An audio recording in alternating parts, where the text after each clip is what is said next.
Hello everyone! Ayan guys, paluto na po ang ating homemade chicharon. Ang crunchy po. Ang crunchy guys. Wala akong mic, so naririnig nyo. O, diba ang crunchy? Grabe. Ginawa ko to guys. Binili ko yung pork. Ito, pork belly, $15 lang. Tapos, aking, tawag nito? Nilaga ng 30 minutes, tapos binilad ng isang araw. Tapos ngayon, tikiman time. Sarap! Oh, craving satisfied, guys. Sausawan natin. May sili, may sibuyas, may bawang. Dinig nyo? Dinig nyo? Gano'n ka crunchy? Grabe! Gawa na guys, ano pang hinaantay nyo? Huwag na kayong bumili. Dinig nyo? Ah, my God! Tikman natin yung may laman-laman. May laman siya guys. Gusto ko to. Dinig nyo?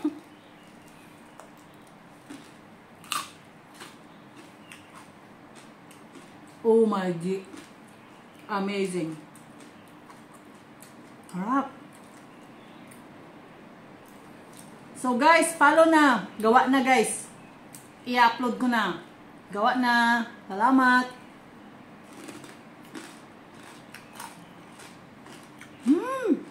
Hapa.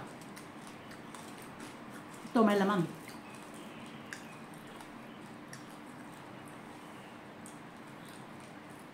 Oh my G. Piling ko nasa Pilipinas ako.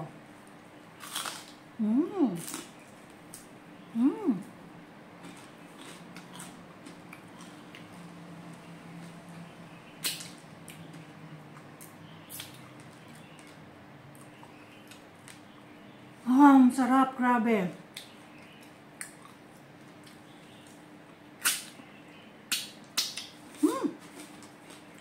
Bye-bye!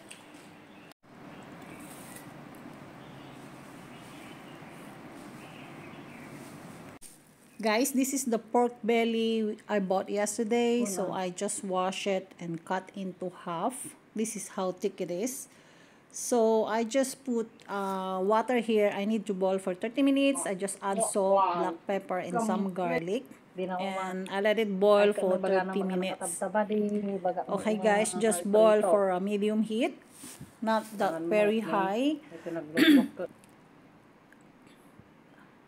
I put some sugar also and some chicken powder guys. I let it boil like this and just you need to turn it around.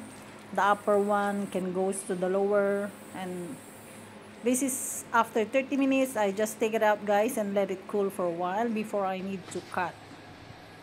Okay, it's cutting time guys. Need to cut it into bigger than a finger. Bigger than a finger. Like this. Okay guys, after all you cut all these and then you need to let it dry for a whole night. I put it in the strainer and then let it dry.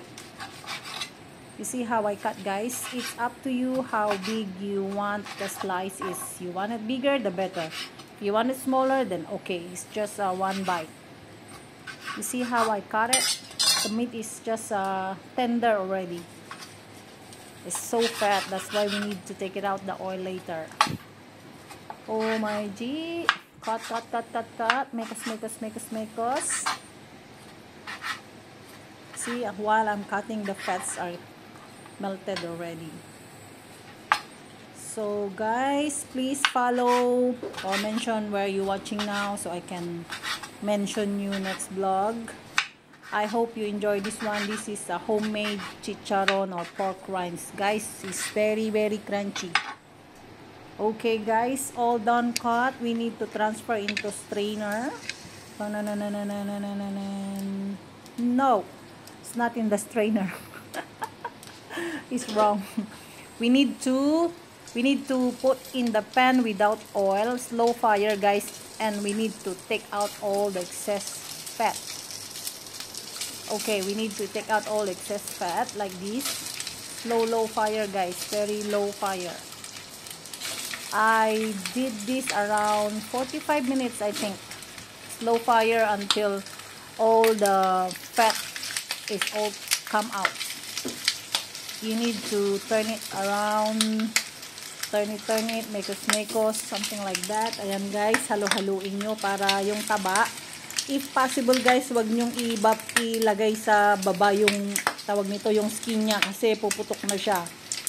So mas magandang pa side view lang guys. Mostly pa side view lang para hindi siya pumutok.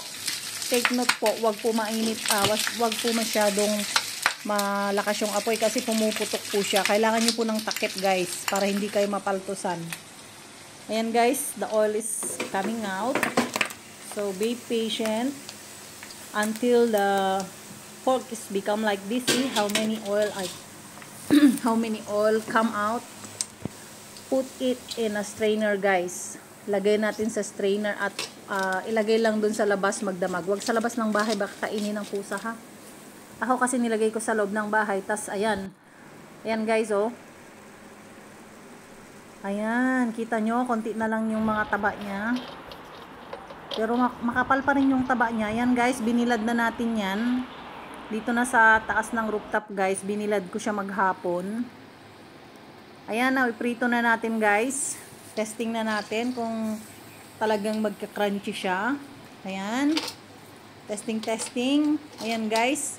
Hindi na po siya puputok pag nag-dry na po siya. Ito na po yung nakita ko kanina. Akala ko nga puputok, naka-ready yung takip eh. Pero hindi po. Ayan oh. Ayan. Nagbabubble up na po yung mga fats niya. Kailangan medium fire po tayo dito kasi madali po siyang masunog. Just put in a medium fire so it will not be burned very fast. Okay. Okay, mekos. Ayan guys, nagpa-puff na yung mga skin niya.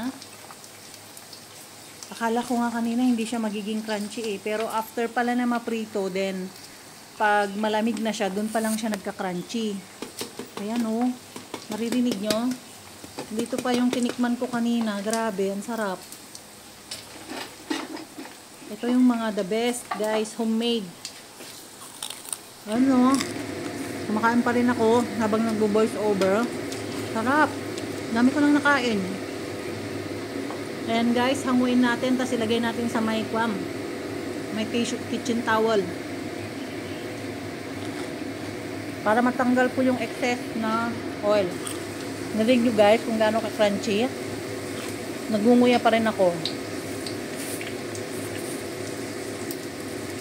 Ayan guys, second batch na to. Saya-saya pag gumawa pala ng ganito. Mas maganda na yung ganito guys kaysa yung bibili ka pa. Masyadong maasin, masyadong mabitchin.